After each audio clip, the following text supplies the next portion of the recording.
Estamos com a Escola Bíblica Dominical nesta manhã, estudando a primeira epístola do apóstolo Pablo a Timoteo, capítulo 1, versículo 15. ¿Verdad? Vamos começar com o 14. Santo Deus Todo-Poderoso, em nome de Jesus, apresentamos essa enseñança esta manhã ao Senhor, para o Espírito Santo dirigir nossas palavras, conduzir nosso entendimento, para que seamos capazes de compreender as coisas maravilhosas e hermosas que o Senhor tem para nós. Amém. O versículo 14 ele diz assim: "La gracia de nuestro Senhor foi mais abundantemente com a fé e o amor que é em Cristo Jesus." Sabemos que ele está falando sobre sua vida. Semana passada, miramos quando Pablo disse no versículo 13 que ele foi blasfemo, perseguidor, injuriador, falando de sua maneira de ser em contra das coisas do Senhor, quando aún não era convertido. Mas ele disse que foi pela misericórdia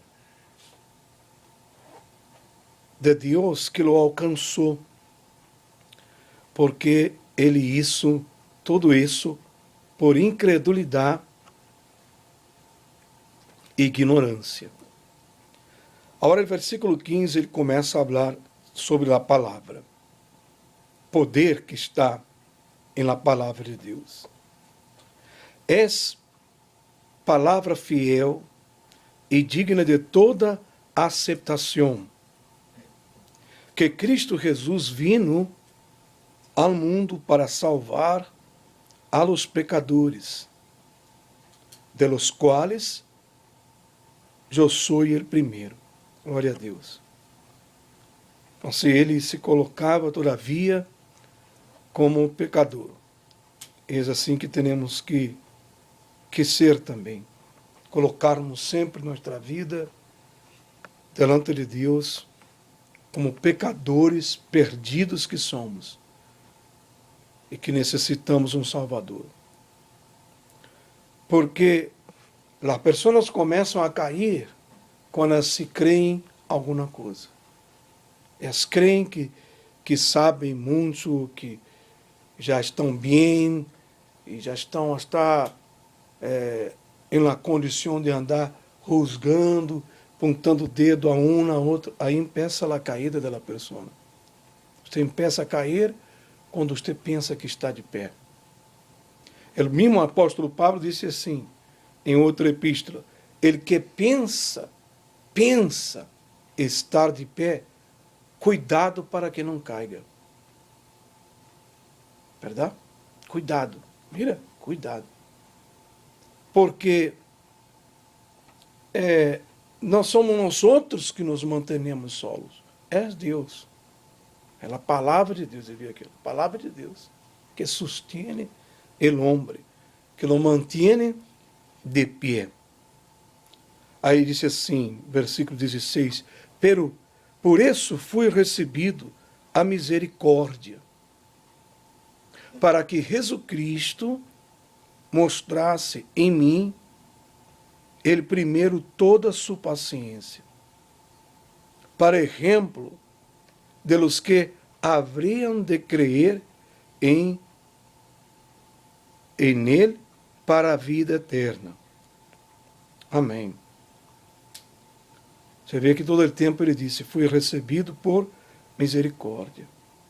Amém? Pablo não se julgava digno de estar aí à frente do ministério. Ele não se julgava. Ele creia que não era digno todo o tempo. Mas Deus o havia escolhido a ele. Verdade? Senhor Jesus de amor a ele, lo escorreu porque sabia que ele tinha um ministério grandioso. O ministério de Pablo não se acaba com a morte dele aí em Roma, quando o degollaram. O ministério de Pablo está aqui agora. Amém? O ministério de Pablo está por todo o mundo. Sigue, sigue, sigue. Os discípulos que ele fizeram outros discípulos, outros discípulos, outros discípulos, e não para. Amém? Glória a Deus. Versículo 17 diz: portanto, ao Rei de los siglos, imortal, invisível, al único sábio e sábio Deus, sea honor e glória por los siglos de los siglos. Amém. Glória a Deus. Marca esse versículo aí em sua Bíblia. Ele chama o Senhor de Rei de los siglos. Amém? Imortal, invisível, único Deus.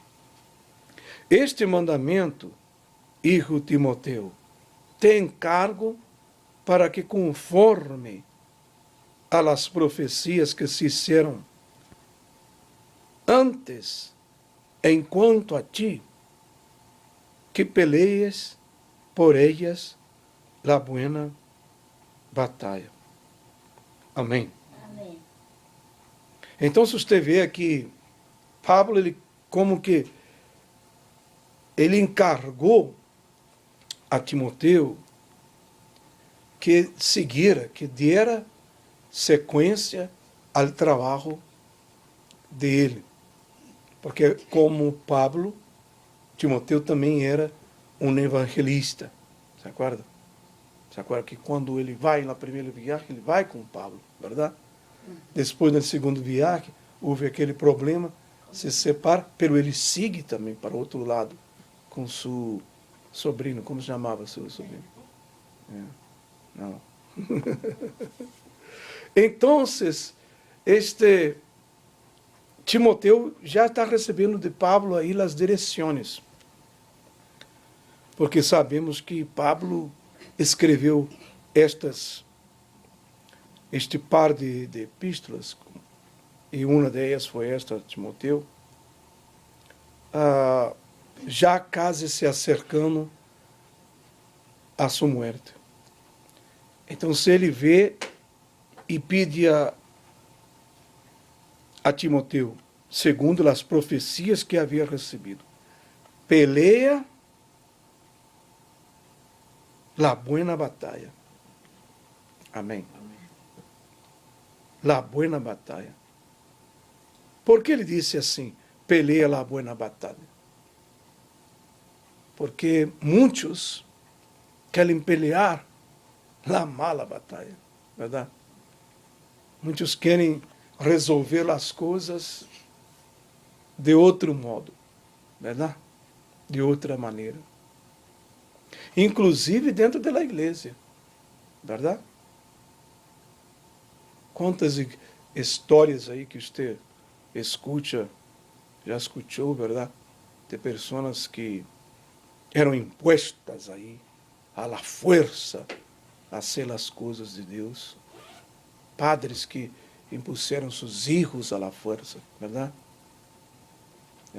Hermanos que impuseram seus irmãos à la força. Isso não é la buena batalha, verdade que não? Não. La buena batalha é e tem que ser o exemplo de quem? A ver se você sabe. De quem? La batalha do evangelho, de predicar a palavra, não estou falando aqui de luta diária, de problemas da vida, estou falando das coisas de Deus. Qual é o exemplo? De quem? De Pablo, você crê? Você será Pablo? Agora sim. Alcançou a ganhar. Pensou melhor, verdade? Não, o maior exemplo de la buena batalha do evangelho é do Senhor Jesucristo. Amém? Veja como ele ia de aldeias em aldeias, de cidades em cidades. Veja como ele chegava às pessoas, verdade? Ah, mas em vezes ele falava forte. Sim, em vezes também temos que falar fuerte, sim ou não? Pero la ideia de la buena batalha que ele disse aqui, de levar o evangelho, é o exemplo de Cristo. Jesus tuvo batalha, ou não? Sim. Perseguição de aqui para allá, pelo sempre ele usava de sabedoria, tinha uma maneira de sair com a obra. Aí, versículo 19 diz assim: mantendo a fé e a buena consciência, desechando la qual naufragaram enquanto a fé alguns. Então você vê que Pablo estava cuidando de Timoteu. Ele queria que Timoteu estivesse bem, verdade?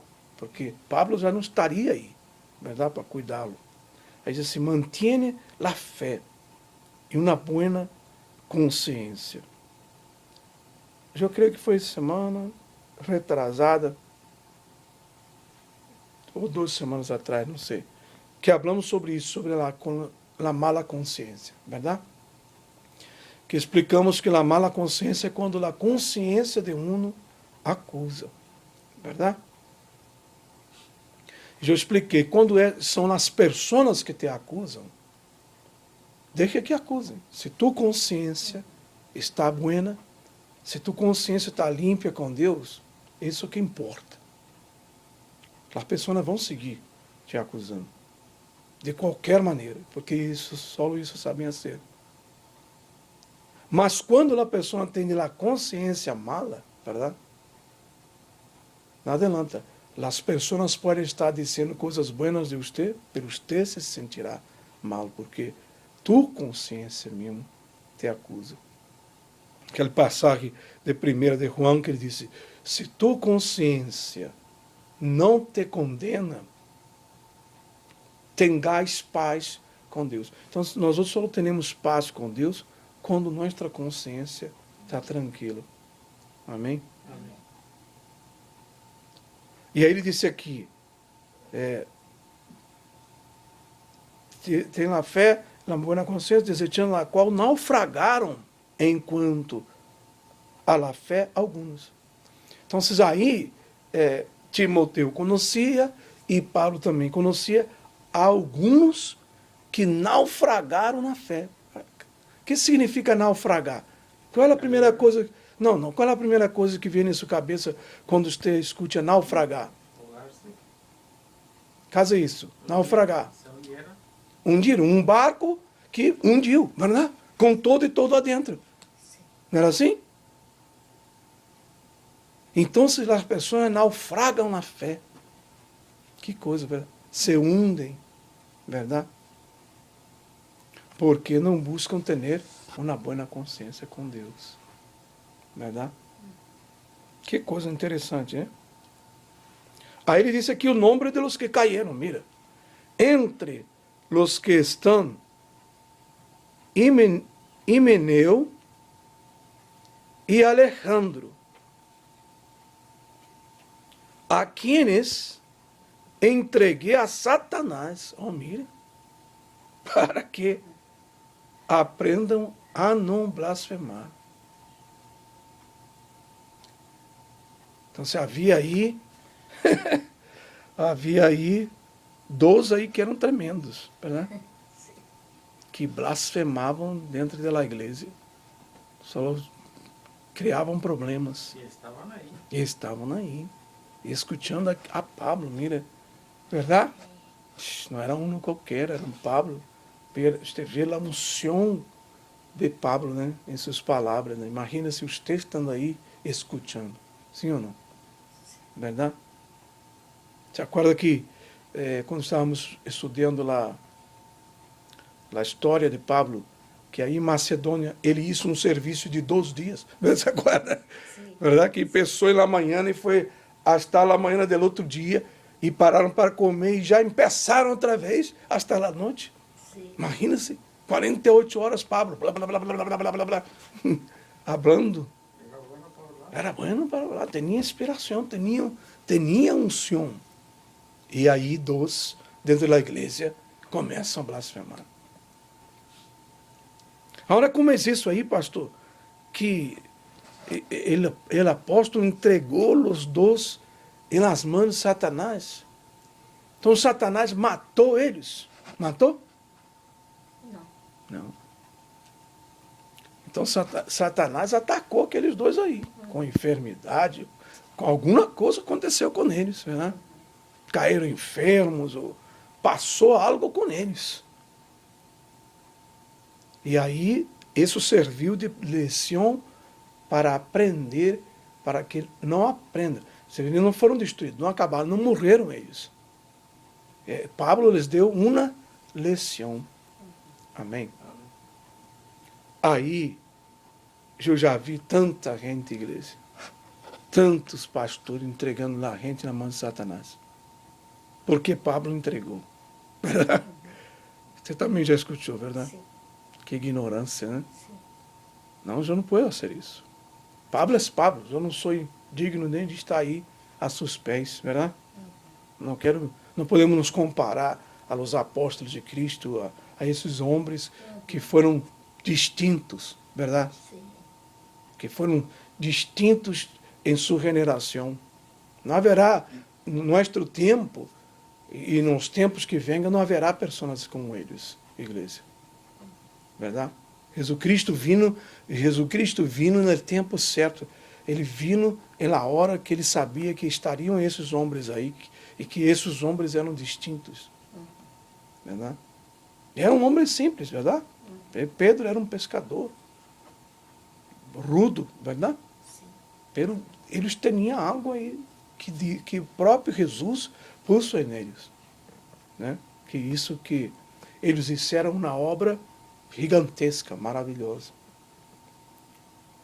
Então você não haga isso, não entrega nada a Satanás, não. Você tem que entregar a quem? A Deus. Amém? Entrega na mão de Deus. Deus tem misericórdia dessa pessoa. Tem misericórdia dessa. Entrega na mão de Deus. Amém? Amém. E pelo que creio que eles aprenderam. Amém? Porque Pablo disse aqui, para que aprendam. Glória a Deus. Glória a Deus. Agora, no capítulo 12, semana que vem, vamos começar. E o apóstolo começa a dar as instruções. Não sei se eu abri aqui no primeiro capítulo, quando começamos. E Pablo ele começa falando sobre o ministério. Ele habla sobre a igreja, em coisas bem sencillas, com Timoteu. Então, se aqui no capítulo 12, ele vai começar a falar das orações, como se deveriam ser a oração, de que maneira tinha que orar. Aí depois, mira, no capítulo 3, ele habla os requisitos para aqueles que querem ser obispos da igreja. Aí depois ele habla de los pastores. Depois ele habla de los diáconos, ou seja, os obreiros, verdade? E aí no capítulo 4, ele continua falando sobre os pastores. Que significa ser um bom ministro de Jesus Cristo. Amém? Amém. É o que não deve ser, porque ele habla muito sobre isso. Né? E no capítulo 5, ele habla sobre o povo em geral, sobre a gente que está dentro da igreja. Que a pessoa na igreja tem uma função, tem um serviço também que fazer. E aí no capítulo 6, ele habla sobre a avarícia, sobre o materialismo. E depois ele continua falando mais na segunda epístola. Então, se você quer ir aí, se adelantando um pouquinho cada semana, para ir lendo, preparando melhor. Diga graças a Deus. Graças a Deus. Santo Deus, te agradecemos por esta direção dada nesta manhã, Senhor. Assim como o apóstolo Pablo instruiu a Timoteu, nós outros recebimos essas instruções como para nós outros, meu Deus, para que podamos servir melhor em tua casa, em tua obra, nas coisas do Senhor. Bendice-nos, Senhor, neste dia, dá-nos a força, dá-nos tua graça, Dá-nos tu poder. Em nome de Cristo. Amém. Amém.